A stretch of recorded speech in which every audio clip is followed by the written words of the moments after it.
किससे मिलना है? अरे क्या करता है यार, ये हमारे सुपरवाइजर साहब के पिताजी हैं। अच्छा। हाँ। माफ कीजिएगा साहब, क्या करें, हर आने जाने वाले को चेक करना ही पड़ता है। ठीक है भाई, तुम अपनी ड्यूटी निभाओ। राजू बेटा जी तुम यहीं रुको, जी। मैं विजय के दोस्तों को कार्ड बांट के आता हूँ। जी हाँ। हाँ?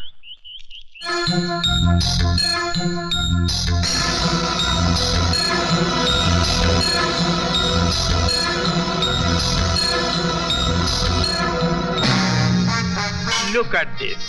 Aha. With the telescope. And now this is very handy for ladies.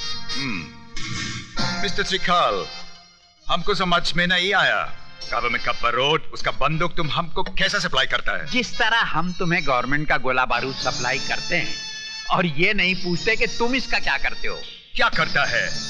जैसे तुम 1 रुपये का माल 4 रुपये में देता है, हम 4 रुपये का वही माल एक्सट्रीमिस्ट लोग को 10 रुपये में देता है।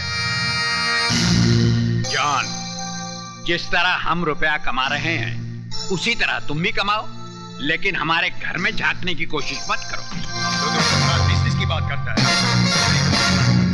ससुर जी, इनके पेट में ज्यादा दर्द हो रहा है, बताई दीजिए वरना ये अपनी पैंट गंदी कर देगा। क्या बोला तुम? मिस्टर जॉन, ये हमारे दामाद डीपी सिंह हैं। किसको गोला बारूद का लाइसेंस देना है उसका फैसला मैं करता हूँ। आई सी, चोर चोर मोसरा भाई।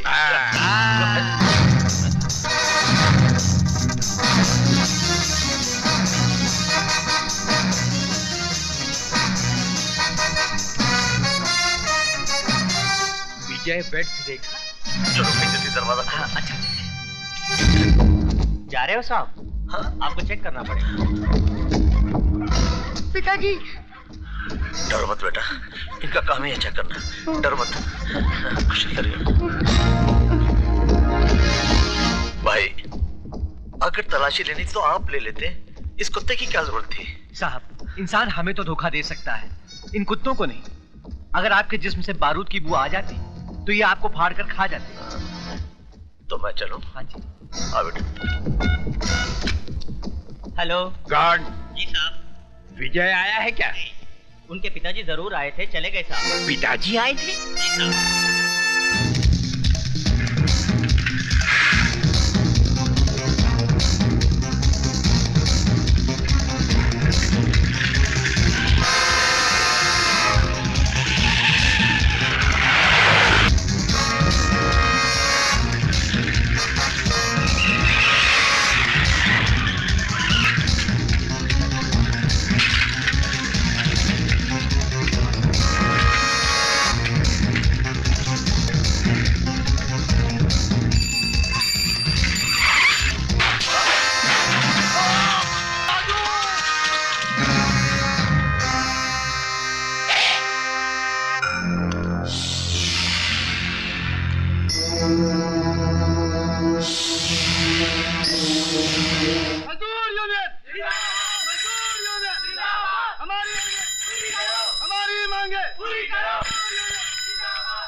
Hello hello. क्या कह रहे हो? मुझे सुनाई नहीं दे रहा, बहुत शोर है यहाँ पे। अरे फोन विजय को दो। अच्छा एक मिनट ठहरो, मैं दरवाजा बंद करके आती हूँ। 1 मिनट। हेलो सुनो तो। Hello hello.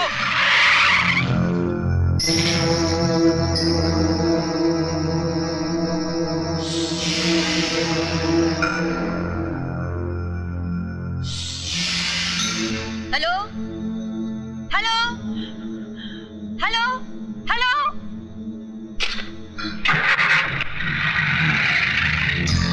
पिताजी, वो लोग चले गए। हाँ।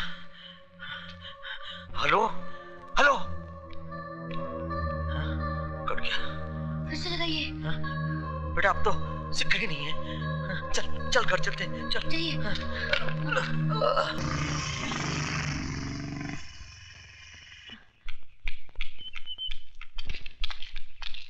विजय, बेटे लगता है तेरे पिताजी किसी मुसीबत में है। कहाँ है वो? फैक्ट्री गए थे, वो कार्ड देने शादी का। अच्छा मैं देखता हूँ।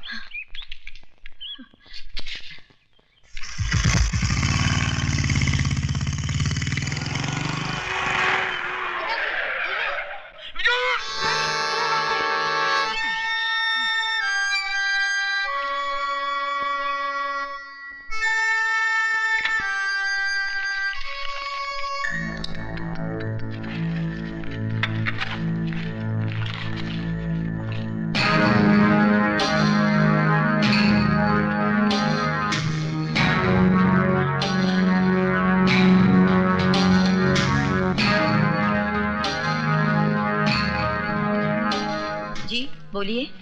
चाय मिलेगी? नहीं, आज होटल बंद है। तो फिर पानी पिला दीजिए।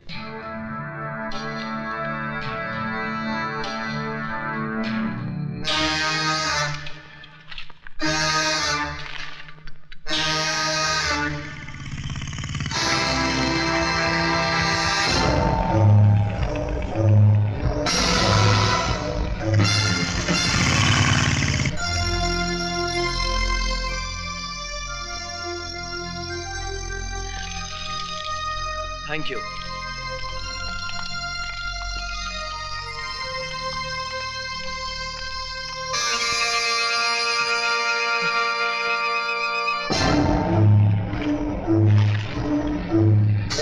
भाई साहब, आपका बैग।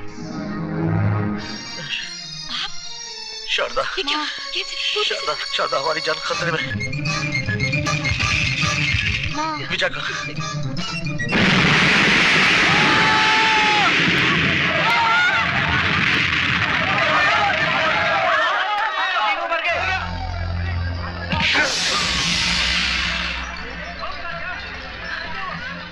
भाई, भाई, माँ, माँ,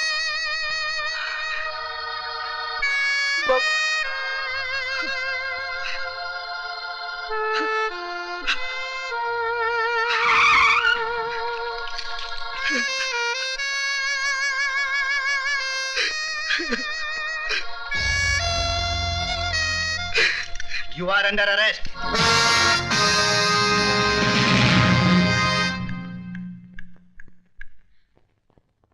ये क्या हो गया विजय? तुम बोलते क्यों नहीं विजय? विजय! बेटे, मैं तुम्हारे माँ बाप और भाई की जिंदगियां तो वापस नहीं ला सकता, लेकिन मैं पूरी कोशिश करूंगा कि तुम्हें बेगुनाही की सजा न भुगतनी पड़े। योर ऑनर, ये मुकदमा झूठा है, बेबुनियाद है, मन गढ़ंत है। कोई भी बेटा अपनी माँ की जान नहीं ले सकता, अपने बाप की सांसें नहीं छीन सकता, अपने छोटे भाई को कफन नहीं पहना सकता। योर ऑनर, हर हादसे के पीछे कोई सबब होता है, कोई वजह होती है, और यहां तो कोई वजह भी नहीं है। फिर विजय श्रीवास्तव अपने माँ बाप और भाई का खून क्यों करेगा? इसलिए मैं अदालत से दरखास्त करता हूं कि मेरे मुवक्किल के खिलाफ सारे इल्जामात वापस लिए जाएं और इन्हें बाइज्जत बरी किया जाए। That's all, Your Honor. Milord, अपने मुवक्किल के लिए दलीलें पेश करते करते मिस्टर सक्सेना का गला भराया, आंखें नम हो गई। मैं उन्हें यह बताना चाहूंगा मिलॉर्ड कि अदालत में ना तो आंसुओं की कोई कीमत है और ना ही जज्बातों की कोई कद्र। लिहाजा हकीकत को अफसाना बनाकर ना पेश किया जाए, हकीकत को हकीकत ही रहने दिया जाए। और हकीकत यह है कि जिस बारूद के ढेर से 3 बेगुनाहों की जानें गईं, वो बारूद कहां पाया गया? विजय श्रीवास्तव के बैग में। वो बारूद जो हाईली एक्सप्लोसिव क्वालिटी का था, किसी पटाखे की दुकान से नहीं लाया गया था योर ऑनर, बल्कि मिस्टर त्रिकाल की ऑर्डिनेंस फैक्ट्री से लाया गया था, जिसके गोदाउन के इंचार्ज और कोई नहीं, विजय श्रीवास्तव थे। क्या अब भी ये बताना बाकी रह गया है कि ये आदमी अपने माँ बाप और भाई की मौत का जिम्मेदार है? मिलॉर्ड, अब मैं अदालत के सामने एक ऐसा गवाह पेश करूंगा जो सबकी जबान पर ताला लगा देगा।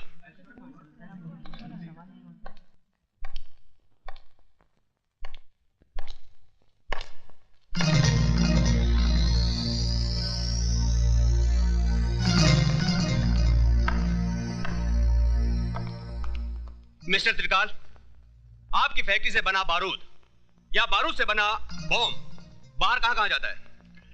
जहां गवर्नमेंट की सप्लाई का ऑर्डर होता है। ये बारूद किसकी निगरानी में बाहर जाता है? सुपरवाइजर की। सुपरवाइजर के अलावा और कोई आदमी है? जी कोई नहीं। आपकी फैक्ट्री का सुपरवाइजर है कौन? इसका मतलब ये तो नहीं कि विजय ने खुद अपने घर वालों को। आप सिर्फ हाँ या ना में जवाब दीजिए। उस वक्त हमारी फैक्ट्री के सुपरवाइजर मिस्टर विजय श्रीवास्तव थे।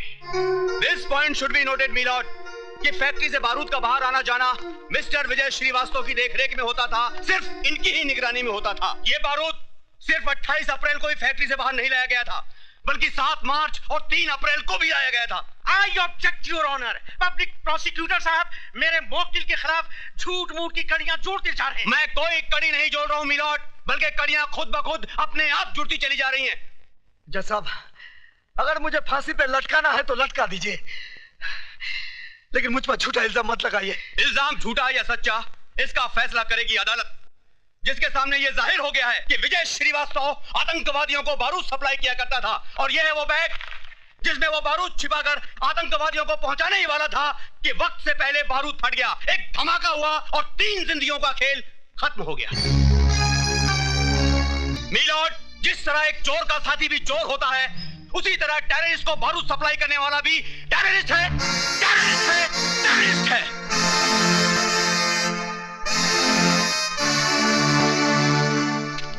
मुलजिम विजय श्रीवास्तव, वल्द मोहनलाल श्रीवास्तव, ये अदालत तुम्हें आतंकवादियों को बारूद सप्लाई करने के जुर्म में मुजरिम करार देते हुए 5 साल सख्त कैद की सजा सुनाती है। गलत, गलत सजा सुना बेटे जज साहब। इस चलती फिरती लाश में उम्मीद की सांसें फूंक दी आपने।